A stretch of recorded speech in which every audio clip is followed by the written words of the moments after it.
Always feel tired, even after a good night's sleep? Spoiler alert, sleep isn't your problem.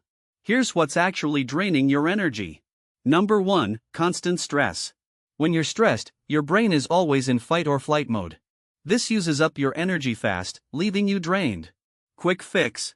Take short breaks to reset. Reason 2, your diet sucks.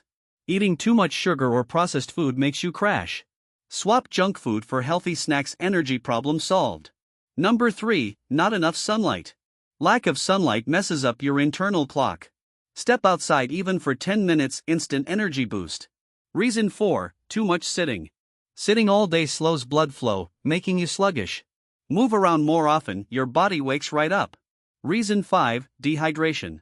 Even slight dehydration kills your energy levels. Drink more water, it's like recharging your brain. Reason 6, you're mentally exhausted. Overthinking drains you faster than physical work.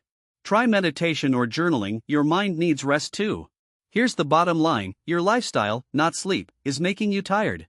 Fix these habits, watch your energy come back fast.